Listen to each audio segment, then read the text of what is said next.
pasta fry လည်းရှိတယ်ကို ခေါက်ဆွဲတပွဲနဲ့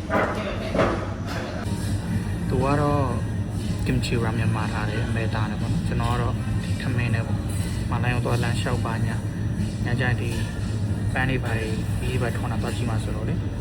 အကောင်ကျတော့8နိုင်မှမိထွန်းမှာအဲ့တော့ကျွန်တော်ကျတော့အစားခံတော့ထမင်းနဲ့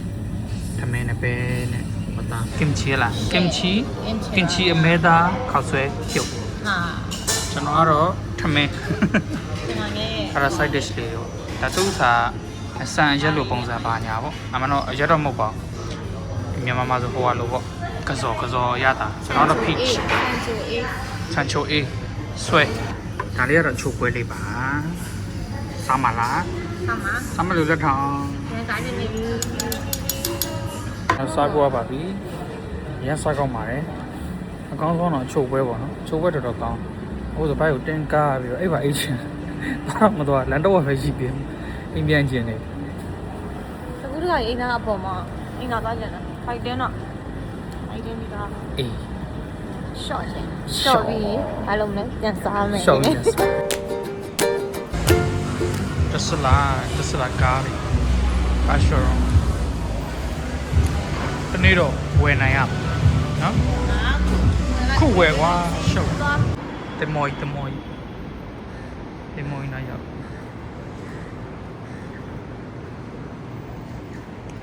ဖုဆိုတော့မာလိုင်းယွန်လာတာပေါ့နော်ဘာလို့လာလဲဆိုတော့ကျွန်တော်တို့ငငယ်ပြင်းလို့လေငငယ်လည်းပရက်ရတယ်ပေါ့နော်ကျွန်တော်လည်းပရက်တိုက်ဆိုင်သွားတယ်ပေါ့နော်ဒီနိုင်ငံမှာကပရက်တူရဖို့ကတော်တော်ရှားတယ်ပေါ့နော်တခြား super sunday တွေအများနဲ့ရတဲ့လူတွေတော့ရှိတာပေါ့နော်ဒါပေမဲ့ကျွန်တော်တို့ကတော့မတူဘူးပေါ့နော်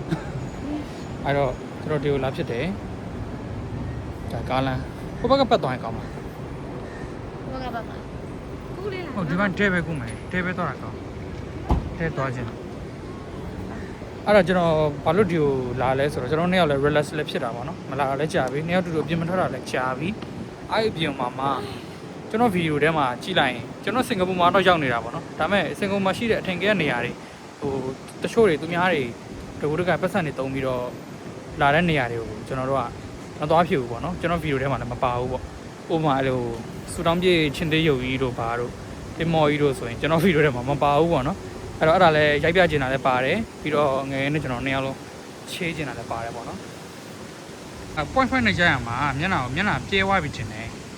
point point နဲ့ရိုက်မှာအဆင်ပြေမှာ ကျဲလဲငယ်အလှမကိုကတော့ ပြန်ကြည့်ခုနကတော့မျက်နှာပြဲသွားလို့ထင်တာပဲမျက်နှာပြဲသွားမယ်ထင်တယ် wise နဲ့ဆိုမျက်နှာတော်တော်ပြဲတယ်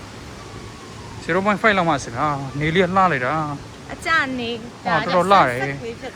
အိုးလာဒီချိန်ကတော့သိမမြောက်ဘူး ဒီဟိုတခါကိုတို့ဟိုဘက်မှာနော်ဘီယာထိုင်တောက်တာနော်အဲ့ဒီတောက်ရှော့မှာအဲ့တော့ညဘက်ဆိုအရမ်းမိုက်အဲ့မှာစီရပွဲတွေလေမစားတော့ဆန်အတန်းလိုက် အဲ့တော့ငယ်တို့ကားပြန်ပွဲနော် အေးအဲ့တော့ F1 ကားပြန်ပွဲမှာကျွန်တော်တို့လာတာပေါ့နော်ညဘက်ကြီးအဲ့တော့စောင်းရမ်းမိုက်တယ် ကြားနေရလေမပူတော့ဘူး အေးဟောစားလိုက်တာကျွန်တော်အဲ့တော့အဲ့ဒီကံမောင်ဘေးနားလေးမှာဘီယာထိုင်တောက်ကြတာကျွန်တော်တို့တွေဟမ်ဗီဒီယိုထဲမှာပါကျင်တာလားအေးတော်တော်လာတယ်တော်တော်လာဒါမျက်နှာတော့ငယ်မဲနေသလားလာမျက်နှာမြင်အောင်လို့ဒီဘက်တော့ပတ်ပြီးကြိုက်ပေးမယ်နေထိုးတယ်ပဲအေးတကယ်လာအာလာအေးတရားလေးနဲ့တော်တော်လမ်းသွားပြီညဓာတ်ပုံရိုက်လိုက်မယ်ဒီကလမ်းပြီးတော့ရိုက်လို့ရမရတော့မပြောတော့မိုက်သွားပြီမတရားလေးဒီမှာစကူပန်းလေးတွေရှိဗီဒီယိုထဲမှာတော်တော်လှရကြနေအောင်နဲ့ light တင်မှာထိုးစရာမလိုတော့ နေလေကောင်းနေတာဖူဖူလုံးဝမပူတော့ အေးလုံးဝမပူ ကြားနေလုံးဝမပူ တော့မဟုတ်ကျွန်တော်တို့ဆန်းခွင့်လိမ့်လာတာအသားတွေပါမဲမှချက်လို့ဒါမှနေလုံးကမပူပေါ့အခုဘယ်နှနာရီရှိပြီလဲ၄ခွဲ လေးခွဲနေမပူလား ၄ခွဲနေမပူတော့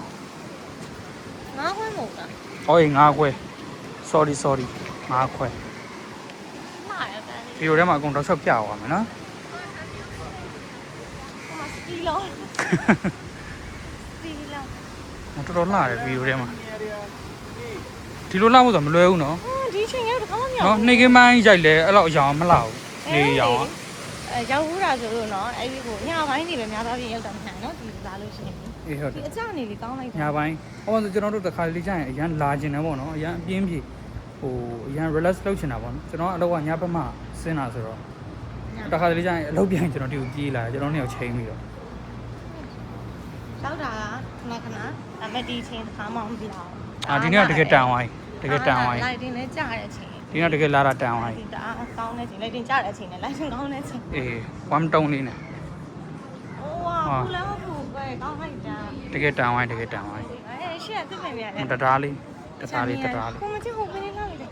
စိတ်နေ စိတ်ဆိုးနေတာတဲ့နေညောင်မြင်နေရပြီကလေ အေး ညဆိုတော့အကုန်လုံးကမဲနေ အေးရှီလေးစိတ်ရှီလေးစိတ် အကုန် မတင်မော်လေးတင်မော်လေးတင်မော်လေးမော်တော်ပုတ်လာတင်မော်လာ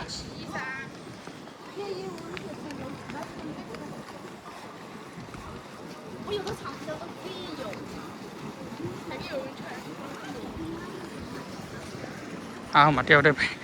ထော်ပဲကျွန်တော်မဆောင်တော့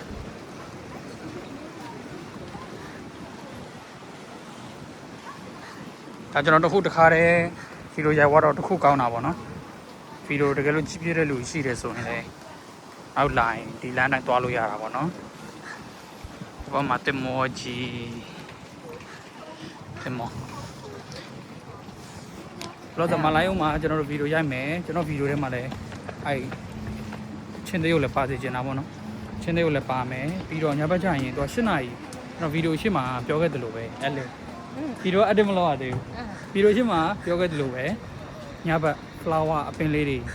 မိထွန်းတာတော့ကြည့်မယ်ပေါ့နော်သူကတော့8နာရီစပြီးဖွင့်တယ်လို့ပြောတယ် မိသွား မိသွားမယ် နေရဥအောင် ဒီနေ့ကတော့လုံးဝသူကနေရာဥအောင်မှာလူတွေအကုန်လုံးအဲ့မှာထိုင်ပြီးတော့ပေါ့နော်ဟိုဖြစ်တယ်ပေါ့နော်အဲ့တော့ကျွန်တော်နေရာသွားဥမယ်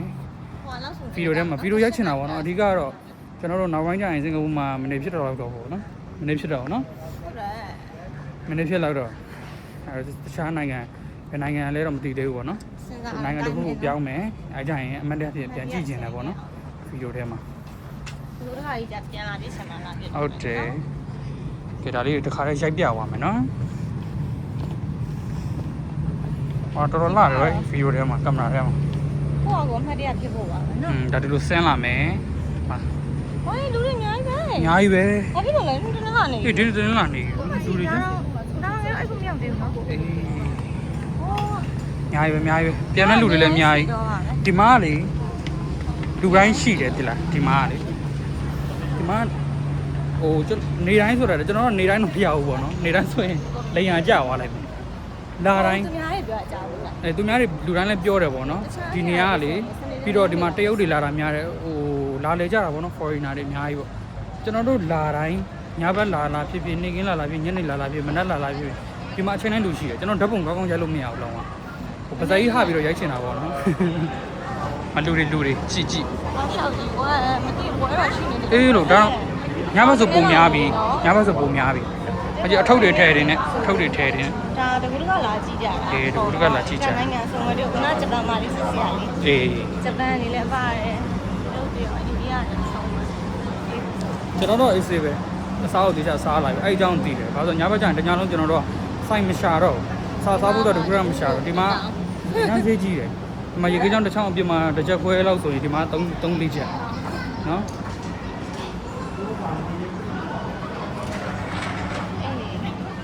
ကြည့်ရတဲ့ အေးဟုတ်တယ်ဒါချင်းသေးရှိတော့ကြည့်မယ်ချင်းသေးရှိတော့ကြည့်မယ်မဆောက်အောင်လေးတွေရှိတယ်မနေလေးထိုးအရန်လာတယ် ငါအေးကြည့်ပဲအကုန်လုံး ဒီနေ့တော့တကယ်လာတာတန်သွားပြီဒီမှာလည်းတက်ပုံရိုက်လို့လှတယ်နော်ဒီနေရာလေးဟာတကယ်လာတယ်ပြင်ရိုက်ပေးမယ်နော်ပြင်ရိုက်ပေးမယ်ဟုတ်လောလောဆယ်ဗီဒီယိုအရင်ရိုက်လိုက်အောင်မယ်ကွာပြီးတော့မှဟိုဗီဒီယိုတက်ဓာတ်ပုံလိုက်ရိုက်ပေးမယ် ကန်ထဲမှာနှိမ့်ခဲ့ပါ အေးဒါတော့ကျွန်တော်တို့အရိတ်ဒါကတော့ ဓာတ်ပုံလှလာရိုက်ပင်းဒီရေကကိုတော့ဖြစ်သွား အေး အခုတစ်ခါကချင်းသေးကိုကောင်းကောင်းမရိုက်လိုက်ရအောင် အေးအဲ့တော့ကိုကလည်းအလောကပြန်လာတော့ပင်ပန်းပြီးတော့ဓာတ်ပုံကောင်းမရိုက်ပေးနိုင်ကြည့်ကြပါမျိုးတို့ရေဒါဆူတောင်းပြေချင်းသေးရုပ်ကြီးပါ အချွေးစီးပြပြီးစ ဆူတောင်းလို့ရပါတယ်လူရဆူတောင်းလို့ရပါတယ်နော် ချီကိုဘယ်လိုချီလာအောင်ကိုမ အေးဒီမှာကြည့်ကြပါလူတွေအုပ်လိုက်ကြီးပါ ဘာလို့နေခါရတော့ ဒီလိုရေထွက်တာကိုလာကြည့်ကြတာပေါ့နော်ဘယ်တော့ရေကုန်မလဲပေါ့ ငါဗီဒီယိုလေးပဲ ဗီဒီယိုထဲမှာပြဗီဒီယိုထဲမှာ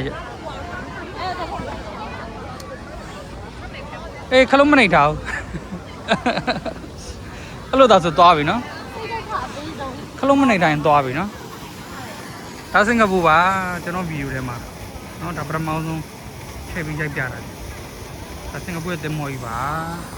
ဒါကတော့ဟိုကနောက်ကျမှကျွန်တော်ဒီရောက်သွားစီးအောင်မယ်တိလားအဲ့ဆိုရင်တစ်မျိုးလုံးနှီးပါမြင်ရ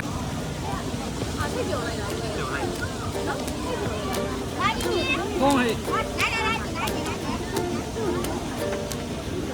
နော်မိုက်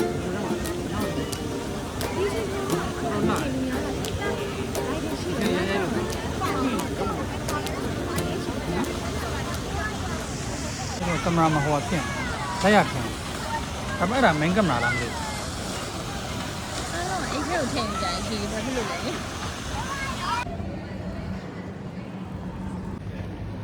မြင်ရလားမမြင်ရလားမသိဘူးပေါ့နော်ဗီဒီယိုလေးရိုက်ချင်တာဆိုတော့ကျွန်တော်ဖုန်းနဲ့ရိုက်နေတာဆိုတော့စကွန်ဒါမျိုး main ကင်မရာပေါ့နော်အဲ့တော့ကျွန်တော်เนี่ยဗီဒီယိုထဲမှာပါခြင်းလို့ပေါ့နော်နောက်မှတော်တော်လှတယ်ဒီမှာလူတော်တော်များများဓာတ်ပုံရိုက်ကြတယ်ပေါ်မှာစက်ကူပန်းနဲ့အလျှောက်လန်းလေး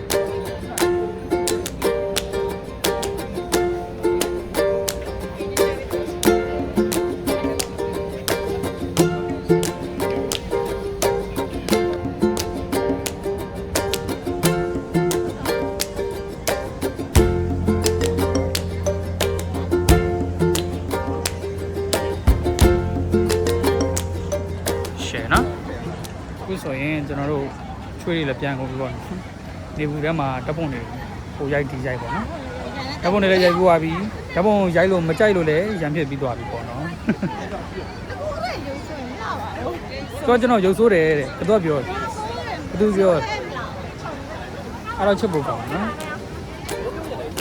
လူတွေအများကြီးပဲဗျာလူတွေအများက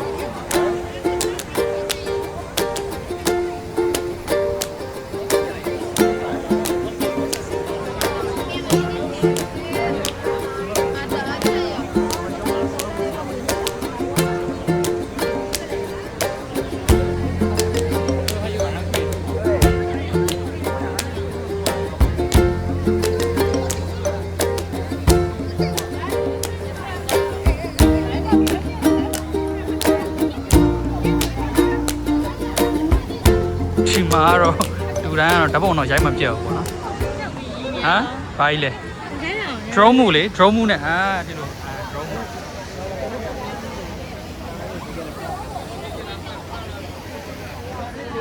ရှေ့တော့သွားချင်တယ်သွားရှေ့ဆုံးသွားဆိုအေးနော်အဲ့မှာဓာတ်ပုံရိုက်ရင်လှရင်ငဲဝင်လိုက်တော့ရပြီဓာတ်ပုံရိုက်ပေးလိုက်ဘူးနော်ပါပါဖို့တော့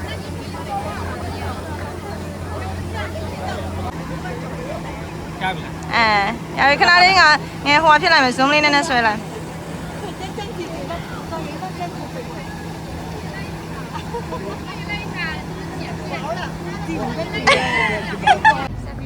ဒီလိုလားစင်ကာ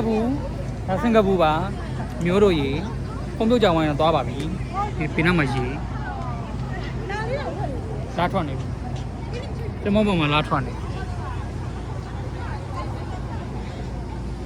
တမောပေါ်မှာလာထွက်နေကြားပါမှာလာပဲနားရောက်ပါအော်ဟိုမှာ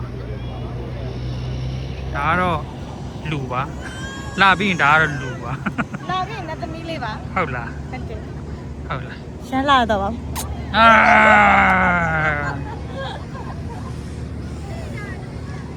မျိုးတွေအဝါးကျွန်တော်တို့ဘယ်လိုဖြစ်လို့ကင်မရာဟောဖြစ်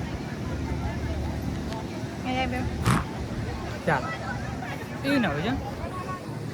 အမအေးနေတာပဲမိုက်လေးပိုင်ကောင်းပါနော်မိုက်နဲ့ဆိုအေးစေးမပြောလို့ရတယ်ဘောကြောကြားမှာမဟုတ်ပါဘူး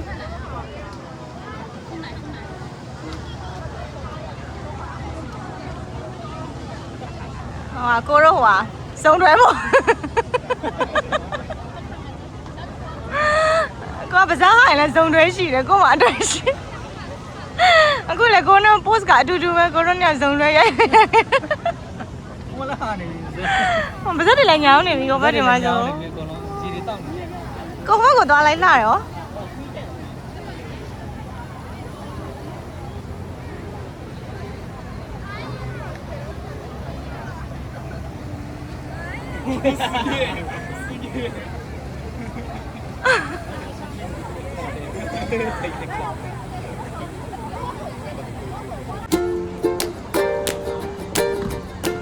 မဟုတ်ဘူးငယ်ပြောပြအောင်မယ်လူတအားများနဲ့ကော်ဖီတစ်ခွက်နဲ့ကိုစီရမှာ2နာရီလောက်ရှိမှထင်တယ်လူတန်းကိုကြည့်ငယ်ခုမှလူတန်းကိုမြင်တယ် ဒီလိုပြည့်ပဲနော်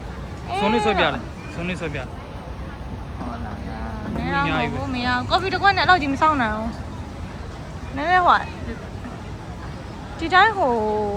ဟိုမှာရ စက်နဲ့ကော်ဖီရော ကိုဆိုင်ရှိတယ်ကိုဆိုင်ကော်ဖီရောင်းတာ အဲ့ဒါအေးဘာပဲဒီဇိုင်းတယ်နဲ့ ဘာပဲကော်ဖီပေါ့ အာဘလို့ဘာပဲကော်ဖီမချိုက်ဘူးကော်ဖီတောက်ချင်တာဟုတ်တယ်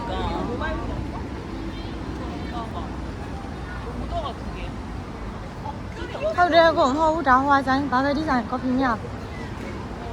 ဘာလဲကော်ဖီမရဘူးမစ္စတာကိုကိုနာတော့အုံးကြီးရော ဟိုဘက်ကလေဘာကဟွာတာကြည့်ကြည့်မယ်ငယ်ဟိုဘက်ကိုတောင်းလို့ကိုပဲလေ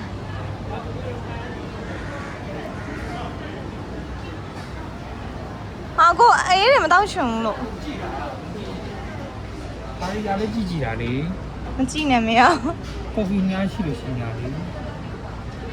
Orange coffee line ကိုမတော့ရောင်းကောင်းရောင်းနိုင်တယ် ဘာကလား ဒီမှာမိတ်တီးတွေပါရတယ် ဟာတီးမတောင်းချင်ဘူး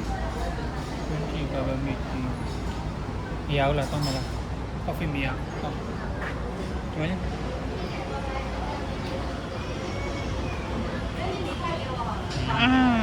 ဟဲ့ အဲ့လိုလေး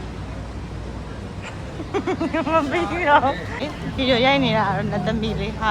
သူတို့အဲ့လိုစီ sorry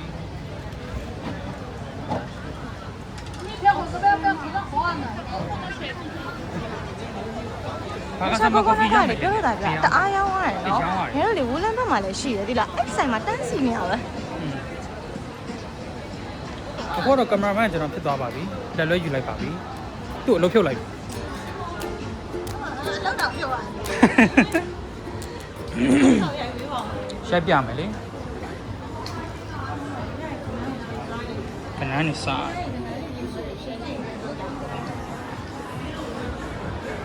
ဒီဘက်မှာကော်ဖီဘ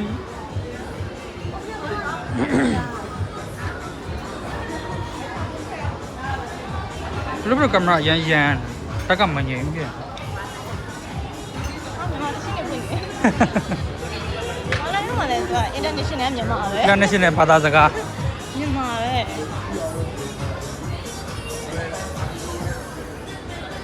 တုံတုံတန်တန်တင်းတင်းအာအာဒီခါတော့တကယ်ကျင်းတော့ဝိုင်း coffee ဆိုင်ရှာအိမ်ပြန်ရောက် ဒီခါအဝဓာတ်ပုံရိုက်လိုက်ရတယ်ဗီဒီယိုတွေရိုက်လိုက်ရတယ်ဓာတ်ပုံလည်းတော်တော်ရိုက်လို့ကောင်းတယ်လားဒီက ငယ်တို့လေအချိန်ရလေပေါ့ အေးအချိန်ရတယ်ပါတော့မဟုတ်ဒီကိုတီးတန့်လေတီးတန့်လာမယ်ဆိုပြီးတီးတန့်လာလို့ ကျန်းနဲ့လာပြီးတော့ကို ရွေးချက်ရှိလာလို့ဟိုပြတယ်ဒါပေမဲ့လောလောဆယ်ကိုတို့အဲ့အပင်းကြီးသွားဖို့အဲ့အပင်ကဘယ်နှမ်းမှလဲဟုတ်ကိုအမတီစီးရမှာ ဟုတ်လား အဲ့ဒါကားတမိုင်းနဲ့ကိုသွားမှာ ကောင်းတယ်လေ နေသွားမှာ ခုချိန်တော့တော့ဟိုခဏလောက်ရောက် ဟိုမှာပဲကော်ဖီတောက်လိုက်တော့မယ်နော်ဟိုမှာ Starbucks ရှိရလေ Starbucks Okay okay Starbucks မှာတောက်ရင်တောက်လိုက် နေတာရင်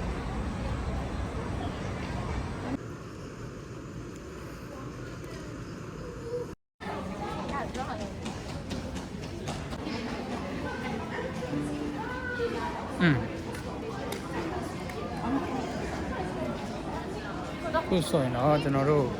အဲ့ကျွန်တော်တို့အပင်ကြီးပေါ့ကားတပိုင်းနဲ့ပင်အပင် flower dome လို့ခေါ်လာတာဘယ်လိုခေါ်လဲမသိအင်္ဂလိပ်လိုမခေါ်မြန်မာလိုပဲပြောမှာကြာအင်္ဂလိပ်လိုမသိဘူးအပင်ကြီးနေပေါ့နော်အပင်တွေမှာညဘက်မီးတွေထွန်းတဲ့ချင်းတွေဖွင့်တာပေါ့နော် အဲ့ဒါ lighting show ပေါ့တချင်းတွေမှာဖွင့်တာကျွန်တော် Christmas တော့ကျွန်တော်တယောက်တည်းဒီရောက်လာတယ်တယောက်တည်းရောက်လာမိုးရလည်းရွာမိုးရထဲမှာလမ်းနေလျှောက်I don't know တေချာကြည့်လိုက်ရတယ်ဒါပေမဲ့အထဲထဲဝင်ဖို့သူတို့ကဟိုပတ်စံပေးဝင်ရတယ်ပေါ့နော် ticket online ကနေ order ရေးတယ်ဒါပေမဲ့အဲ့မှာကျွန်တော်ဝင်မလို့ပဲ ticket ဝယ်မလို့ဒါပေမဲ့လူတွေအများများစောင့်အောင်ဆို2နာရီလောက်စောင့်အောင်ပါဆိုတော့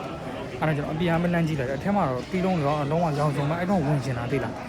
အဲ့တော့ပြီးတော့အချိန်ကလည်းမရအေးဟုတ်တယ်အဲ့တော့ကိုအပြန်ပဲလန့်ကြည့်လိုက်တော့လုံးဝကာထားတာကွာအပြန်နဲ့လုံးဝစကားတွေကာပြီးတော့ ဘိုးဆိုးပါလေ ဒီလူတွေစီအရှိမတန်းစီနေကြအများကြီးပဲ အော်အဲ့ဒါရောက်လိုက် အပြန်ကနေပဲကျွန်တော်တော့မှလန့်ရလိုက်ရ ချောင်းလေးရိုက်ထားတဲ့ဟာက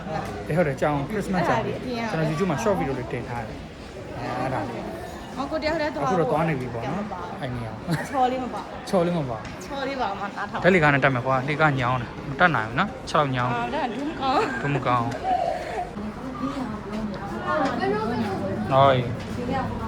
တော်တော်မောင်သွားပြီကျန်ကိုတို့ရထားစီးလာတယ်တော်တော်မောင်သွားပြီနော်တော်တော်မောင်သွားနော်ဘာပင်းနေပါပင်းချီရောက်ပြီနေရာဦးရမယ်အကောင်တော့လာကြည့်ကြတယ်ခိုတကမှတ်မိလားငယ်အခုနောက်မှဓာတ်ပုံရိုက်တာလေကိုရိုက်ပေးထားတယ်လေရမ်းလာတယ်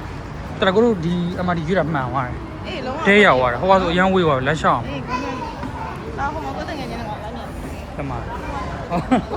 ကျွန်တော်ပေါ်တာ2ယောက်မှလက်မြောက်ကိုနဲ့ site တူပဲ site တူခိုင်းတယ်ကျိုးစိုးမင်္ဂလာပါ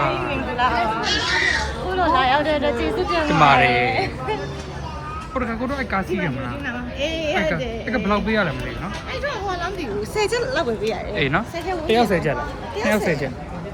တယောက်10ချက်မဟုတ်2ယောက်10ချက်2ယောက်10ချက်နော်သူကမဟုတ်ဘူးတိတ်ကက်ကလည်းနှစ်ခုစားတယ်နှစ်ခုစားဟော2ယောက်10ချက်2ယောက်10ချက်အဲ့ကားလေးစီမိုက်တယ်သူအကုန်နေရာဆုံးလိုက်ပို့ပေးတယ်ဟုတ်တယ်လမ်း60မလို့ပေါ့လက်ဆောင်တော့တော်တော်ဝေးတယ်ပေါ့နော်အဲ့ကားလေးနဲ့သူတို့ဟုတ်တယ်ဟုတ်တယ်အသွားပြန်ပေါ့နော်အသွားတစ်ခါအပြန်တစ်ခါအခုတော့တိသွားပြီဆိုတော့မစီးတော့ဘူးနော်စီးတော့ရှိုးသွားအဲ့ဗီဒီယိုလေးကိုဒီထဲမှာထည့်ပေးလိုက်မယ်နော်အဲ့ကားစီးတဲ့ဥစ္စာလေးနော်ငယ်တော့အဲ့တော့မမရကြာပြီတနစ်နော်တနစ်လောက်ရှိပြီနော်မလာတော့အဲ့တော့မမရကားသမားဘေးမှာရှိတယ်ဒီကားသမားဘေးမှာရှိတယ်ကျွန်တော်တို့နှစ်ယောက်အဲ့ဗီဒီယိုလေးထည့်ပေးထားမယ်နော်အခုဒီစကားပြောတဲ့အချိန်မှာနေကြချိန်လေးပေါ့လေဟောမိုက်တယ်ဒီကလည်းမိုက်တာပဲနေကြတော့လည်းမိုက်အေးဒီညညမလှတာခုနနေကနေထုံးမလှတာငယ်တို့ဒီညနေကမှရောက်ပြီညပြီးမခံစားဘူးဟောဒီမှာတင်မောကြီးဒီမှာတင်မောကြီးဟာအနီးကကြီးအေးဟိုဘက်ကနေပြီးရင်ဗီဒီယိုလေးတွားရိုက်လိုက်အောင်မဟုတ်အဲ့ပြီးရင်လေအဲ့တင်မောကြီးနာလေကားလေတော့ဟို TikTok ထဲမှာအဲ့ short လေးကိုရိုက်မယ်သလားတွားမယ်လားကိုတို့အချိန်ရသေးတယ်အေးစောင့်မယ်စောင့်အိုက်ကကျွန်တော်ခုနပြောတာအိုက်က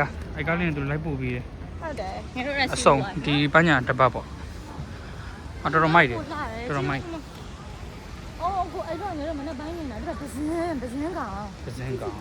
မနေ့ပိုင်းမီးမထုံးလေမီးမထုံးတော့ဘာကောင်းမှန်းအဲ့တော့ကျွန်တော်နေခင်းကြီးလာတယ်လားဒါပေမဲ့သူတို့ကအဲ့လိုဒါညမလှတဲ့နေရာဆိုတော့လေဘာကောင်းနေမှမသိဘူးလားကဲဓာတ်လေကအလုံးမလုပ်ဘူးအဲ့တော့6လောက်နဲ့ရှောက်အောင်မယ်6လောက်နဲ့မရှောက်ချင်တော့လေးဘက်ထောက်တက်ပေါ့နော်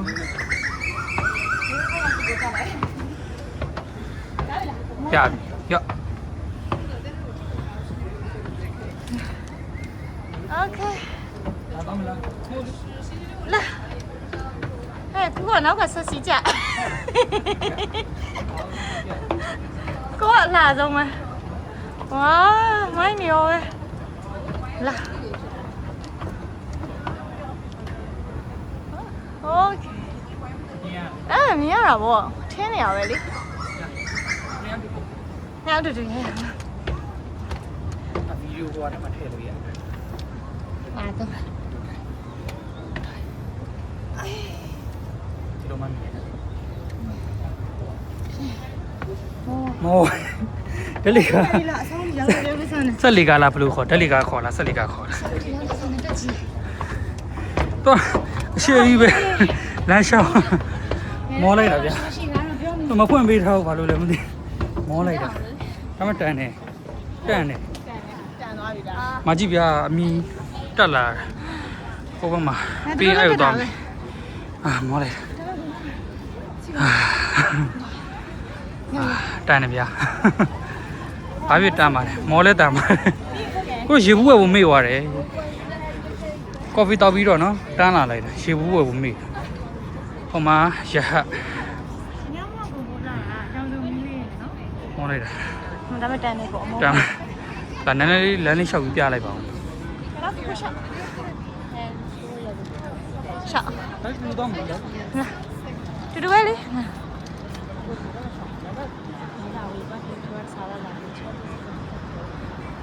ရှောက်ကိုလာငယ်တော့သွားရအောင်ခဏ